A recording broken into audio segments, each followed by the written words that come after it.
विद्यार्थी मित्रों नमस्कार। मैं वीरेंद्र मिश्रा आप सबका हार्दिक स्वागत करता हूँ। विषय सामाजिक विज्ञान कक्षा 10। मित्रों पाठ नंबर 13 उत्पादन उद्योग पाठ चला रहे थे, जिसके अंतर्गत अपने पटसन कपड़े का उद्योग की चर्चा करेंगे।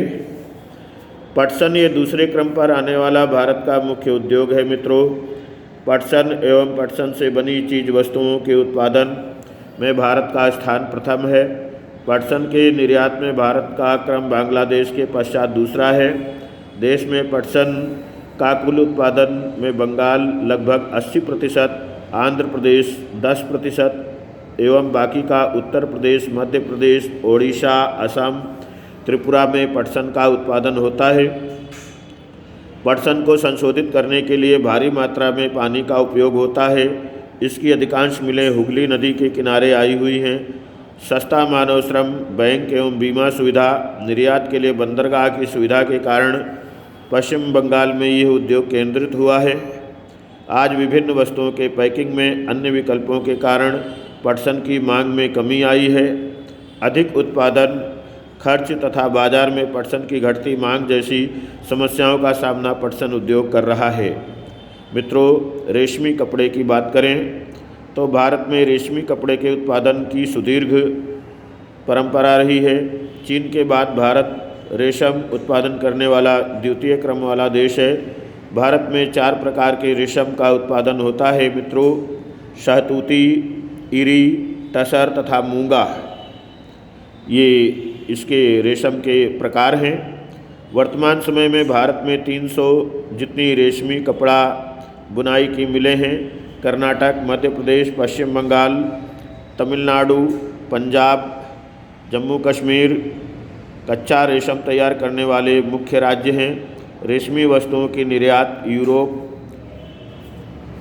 अफ्रीका, मध्य पूर्व के देशों में बड़े पैमाने पर की जाती है। तदुपरांत Germany, Singapore, USA, Kuwait, Malaysia एवं रूस आदि देशों में भी निर्यात होता है। अंतर्राष्ट्रीय बाजार में भारतीय रेशम की चीन की रेशम की तीव्र स्पर्धा का सामना करना पड़ता है। मित्रों इस पृष्ठ पर भारत का मानचित्र दिया हुआ है और इसमें ये बताने का प्रयास किया गया है पूरे नक्शे में कि सूती कपड़ा उद्योग कहाँ है, किन किन स्थानों में, ऊनी कपड़ा उद्योग कहाँ है और रेशमी कपड़ा उद्योग, यानी इन तीनों को भारत के नक्शे में विभिन्न प्रकार के संकेत बता करके संकेत के साथ उन उद्योगों को प्रदर्शित किया गया है। आपसे निवेदन है कि आप इस नक्शे को गौरपूर्वक, ध्यानपूर्वक देखिए और अपने मस्तिष्क में इन स्थानों को इन सिंबल्स के साथ, संकेतों के साथ उसे अंकित कर लीजिए। 2-3 नक्शे में पेंसिल की मदद से बार बार कोरे नक्शे में इन स्थानों को भरने का प्रयत्न कीजिए। इस प्रयास से मुझे विश्वास है कि आपको ये तीनों प्रकार के उद्योग बड़ी आसानी से याद हो जाएंगे। मित्रों अब अगला है ऊनी कपड़ा उद्योग। भारत में कुटीर उद्योग के स्वरूप में ऊनी कपड़े का इतिहास बहुत पुराना है। सबसे अधिक ऊनी मिलें पंजाब में आई हुई हैं। इसके बाद का क्रम महाराष्ट्र का आता है। उत्तर प्रदेश में भी ऊनी मिलें हैं। गुजरात में अहमदाबाद एवं जामनगर में ऊनी वस्त्रों के केंद्र हैं। राजस्थान में बीकानेर, जयपुर तथा जम्मू कश्मीर में श्रीनगर, कर्नाटक में बेंगलुरु मुख्य केंद्र हैं। उनमें से बने कालीन का निर्माण भी भारत में होता है। अमेरिका, कनाडा, जर्मनी, फ्रांस, रूस आदि देशों में ऊनी कपड़े का निर्यात होता है। मित्रों अगला है कृत्रिम कपड़ा। मानव निर्मित रेशे में से बने कपड़े मजबूत, टिकाऊ तथा सिलवट न पड़ने के कारण इस उद्योग का भी अच्छा विकास हुआ है।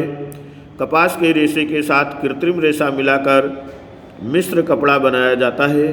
केरल, महाराष्ट्र, गुजरात, उत्तर प्रदेश, पश्चिम बंगाल, तमिलनाडु आदि इस उद्योग के मुख्य राज्य हैं। सूरत, वडोदरा, कानपुर, मुंबई, अहमदाबाद, कोलकाता, चेन्नई, मोदीनगर आदि भी उल्लेखनीय केंद्र हैं। मित्रों, चीनी उद्योग की बात करें, गन्ने के रस में से गुड़ बनाने का उद्योग अत्यंत प्राचीन है। कृषि पर आधारित उद्योग में कपड़े के बाद भारत में चीनी उद्योग का स्थान आता है।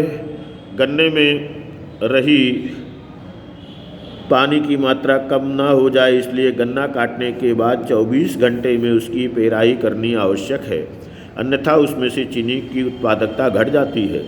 इससे चीनी तथा खांडसरी के कारखाने उसके उत्पादक क्षेत्रों के पास के स्थानों पर ही स्थापित किए जाते हैं। महाराष्ट्र, उत्तर प्रदेश, तमिलनाडु, कर्नाटक, आंध्र प्रदेश, गुजरात आदि राज्यों में चीनी के कारखाने हैं। गुजरात में बारडोली, गणदेवी, सूरत, नवसारी, ओलपाड, व्यारा, भरूच, कोડીनार तथा तलाला गिर आदि स्थानों पर यह उद्योग स्थापित हुआ है। मित्रों, अगला आता है कागज उद्योग। मुलायम लकड़ी, बांस, घास, गन्ने की खोहा आदि में से कागज बनाया जाता है। आंध्र प्रदेश, महाराष्ट्र, पश्चिम बंगाल, उड़ीसा, कर्नाटक, गुजरात, मध्य प्रदेश में यह उद्योग विकसित हुआ है। खनिज पर आधारित उद्योग। मित्रों, जिन उद्योगों के लिए कच्चे माल के रूप में खनिज का उपयोग होता है उसे खनिज आधारित उद्योग कहते हैं।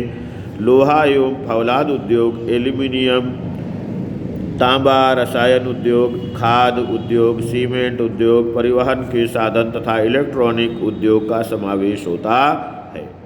लोहा फौलाद उद्योग की बात करें तो लोहा एवं फौलाद उद्योग आधुनिक औद्योगिक एवं आर्थिक विकास की धुरी समान है। इसके उत्पादनों से ही उद्योगों के यंत्र एवं अन्य ढांचों का निर्माण होता है। इस उद्योग को चाबी रूप उद्योग माना जाता है। भारत में लोहा बनाने की प्रक्रिया अत्यंत प्राचीन है। दमास्क में तलवार बनाने के लिए लोहे की आयात भारत से की जाती है। भारत में आधुनिक रूप से लोहा बनाने का प्रथम कारखाना तमिलनाडु के पोर्टानोवा में स्थापित किया गया, परंतु कुछ कारणों से वो बंद हो गया। पश्चिम बंगाल में कुल्टी में कच्चे लोहे का सफल उत्पादन हुआ। 1907 ईस्वी में झारखंड राज्य के जमशेदपुर में कारखाने की स्थापना से लोहा फौलाद का बड़े पैमाने पर उत्पादन होने लगा है। पश्चिम बंगाल में आए हुए बर्नपुर तथा कर्नाटक में भद्रावती में कारखाना स्थापित किया गया। भिलाई, राउरकेला, दुर्गापुर में लोहा फौलाद के कारखाने स्थापित किए गए। बोकारो, विशाखापट्टनम एवं सेलम में भी आधुनिक एवं बड़े कारखाने स्थापित किए गए। लोहा फौलाद बनाने के लिए लौह अयस्क, कोयला, चूने का पत्थर, मैंगनीज कच्चे माल के रूप में उपयोग होता है।